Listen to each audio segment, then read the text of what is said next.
Tikri border ਤੋਂ ਇਸ ਵੇਲੇ ਮੇਰੇ ਨਾਲ ਨੇ ਕੇਰਲਾ ਦੇ ਨੌਜਵਾਨ ਜੋਤੀ ਦਾਸ। ਇਸ ਕਿਸਾਨ ਸੰਘਰਸ਼ ਦੀ ਇਹ ਵੀ ਇੱਕ ਪ੍ਰਾਪਤੀ ਹੈ ਕਿ ਇਸ ਨੇ ਭਾਵੇਂ ਸ਼ੁਰੂ ਪੰਜਾਬ ਤੋਂ ਹੋਇਆ, ਪੰਜਾਬ ਤੋਂ ਬਾਅਦ ਹਰਿਆਣਾ, ਹਰਿਆਣਾ ਤੋਂ ਬਾਅਦ ਦਿੱਲੀ, ਦਿੱਲੀ ਤੋਂ ਬਾਅਦ ਭਾਰਤ ਦੀਆਂ ਬਹੁਤ ਸਾਰੀਆਂ ਸਟੇਟਸ ਦੇ ਵਿੱਚ ਇਹ ਸੰਘਰਸ਼ ਫੈਲਿਆ ਤੇ ਲਗਾਤਾਰ ਫੈਲ ਰਿਹਾ ਹੈ।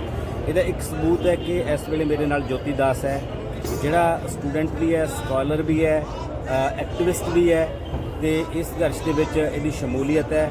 ਜੋਤੀ ਦਾਸ मीडिया प्रवास तो ਤੁਹਾਡਾ बहुत-बहुत स्वागत है। सब तो पहले ਤਾਂ बहुत-बहुत धन्यवाद।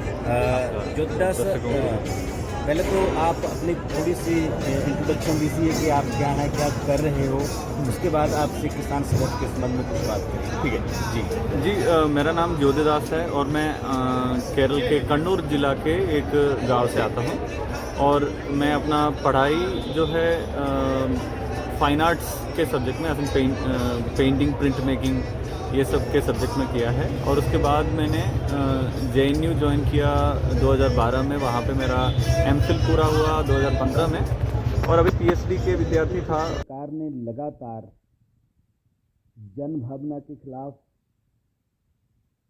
आवाम की इच्छा के खिलाफ बहुत सारे कानून पास किए हैं और जिनका लगातार विरोध भी होता आया है। पर मैं आज आपसे वर्तमान 3 कानून जो किसान के विरोध में बनाए गए हैं और किसान के विरोध के बावजूद सरकार इनको हटाने के लिए तैयार नहीं है, इन कानूनों के बारे में आप क्या सोचते हो? आपका क्या कहना है? अब इन्होंने एक ऐसा नस जो इस देश का है वो छुआ है, उसको छेड़ा है। जैसे कृषि प्रधान देश इसको बोल के वोट बटोरने में सारी पार्टियां हमेशा से लगा है और इस देश का आइडेंटिटी भी है। तो यहाँ पे किसानी जो है वो एक बहुत ही अहम सोर्स ऑफ इनकम है बहुत सारे लोगों की। और अलग अलग आते गवर्नमेंट के अलग अलग नीति हैं और ये एक कंटिन्यूस इसमें हम आज ऐसे मकाम पे पहुंचा है कि एक बड़ा झटका ये 3 कानूनों के तहत किसानी पे ये गवर्नमेंट ने धक्का लगाया है।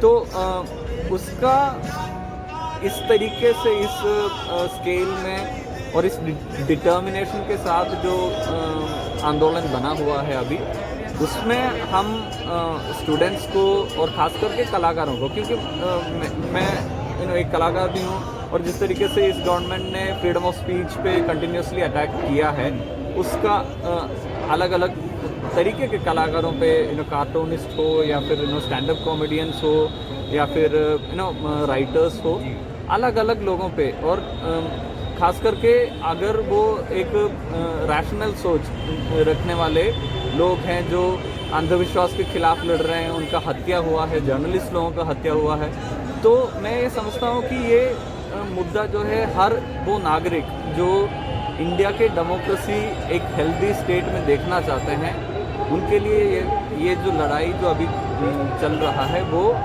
बहुत अहम है और इसीलिए भी अलग अलग आवाज़ जो है वो जुड़ रहा है। जी, स्टेट लगातार एक पद का प्रचार कर रही है कि ये सिर्फ कुछ किसान हैं, वही पंजाब के किसान हैं, वही कर रहे हैं। आपको भी ऐसा लगता है कि सिर्फ पंजाब का संघर्ष है?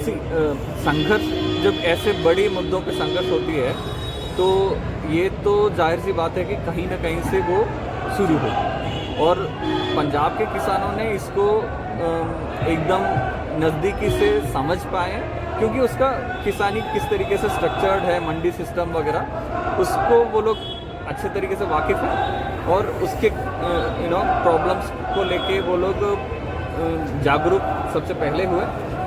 कहीं ना कहीं से तो स्टार्ट होना था और किस तरीके से स्टार्ट हुआ वो भी हमने देखा कि किस तरीके से पंजाब की जनता जो है आगे बढ़कर इस आंदोलन में हिस्सा लिया शुरुआती दिनों में।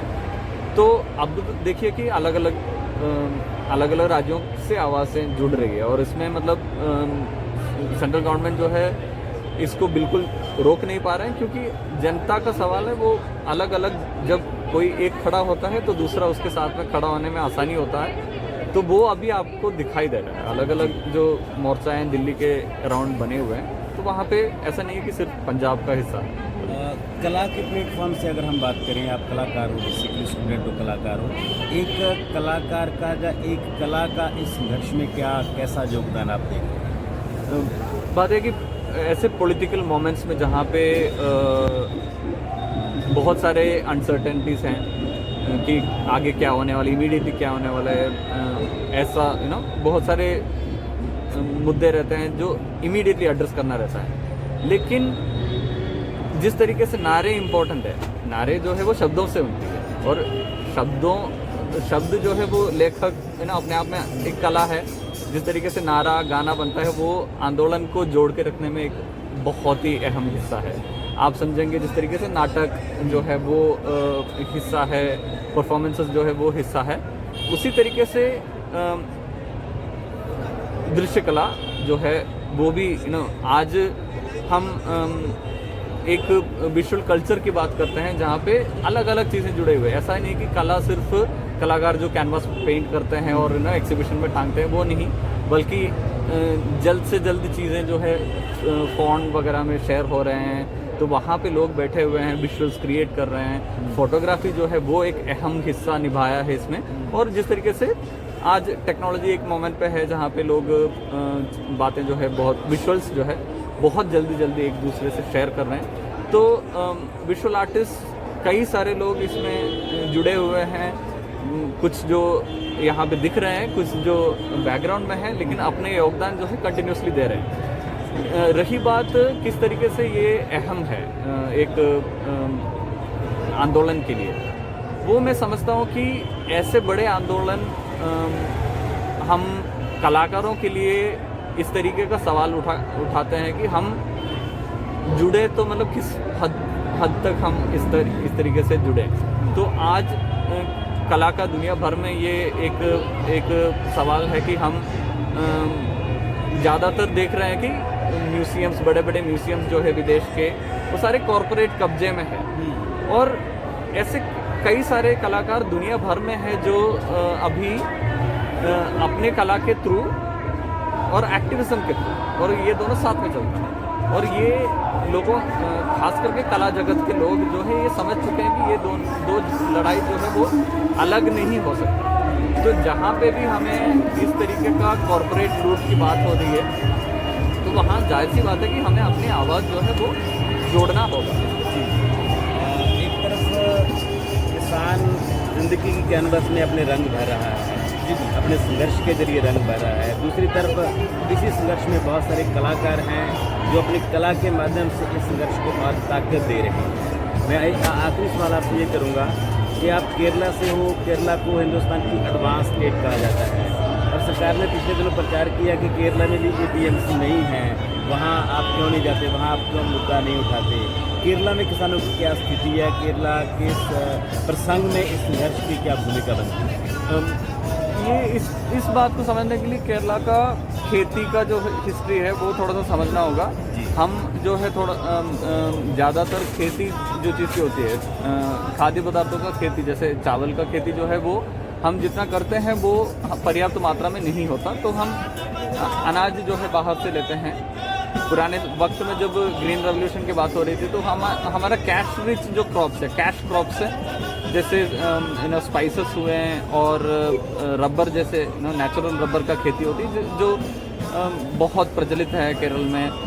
तो उस तरफ केरल का जो सिस्टम है खेती का वो बढ़ गया, और उसी के चलते जिस तरीके का केरल का जो सोशल स्ट्रक्चर है उसके चलते वहाँ पे मंडी जैसे जैसे मंडी में जो अनाज और खाद्य पदार्थ पहुँचते हैं नॉर्थ इंडिया में, उस लेवल पे वो हम प्रोड्यूस नहीं करते। तो हमारा जो APMC सिस्टम जो है अभी वहाँ पे लोग उस तरीके से वाकिफ़ भी नहीं है, क्योंकि कैश क्रॉप्स का सर्कुलेशन का, प्लांटेशंस का सर्कुलेशन का, ऐसे क्रॉप्स जिस तरीके से सर्कुलेट होते हैं उसका अलग एक तरीका होता है। जैसे चाय हुआ, रबर हुआ, कैश्यू नट हुआ, और ये सब में, और बहुत सारे अलग अलग इंडेक्स जो सोशल इंडेक्स आपने कहा कि एडवांस जो माना जाता है वो अलग अलग सोशल इंडेक्सेस हैं, इंडिसेस हैं, जहाँ पे हेल्थ के मामले हो, एजुकेशन के मामले हो, कुछ ऐसे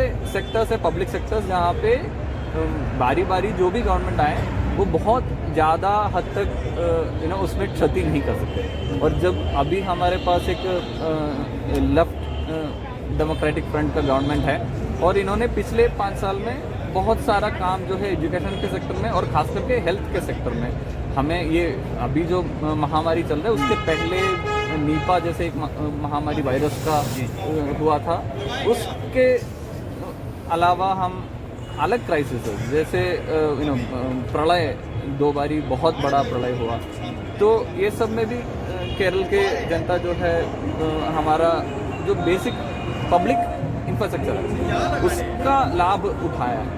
ऐसा है कि हमें आज बीज बोना पड़ेगा कल को खाने के लिए, तो पब्लिक इसीलिए भी समझ में आते हैं कि पब्लिक सेक्टर में, हेल्थ स्ट्रक्चर में इन्वेस्ट करने से फ़ायदा ऐसे मौक़ों को मिलता है जहाँ पे हमारे पास एक महामारी आया और हम किस तरीके से डील कर पाते। और मैं खुद एक ऐसे परिवार से आता हूँ जहाँ पे फार्म लेबर, ऐसे खेती के लेबरर्स के तौर पे मेरे पूर्वज जो है काम करते थे।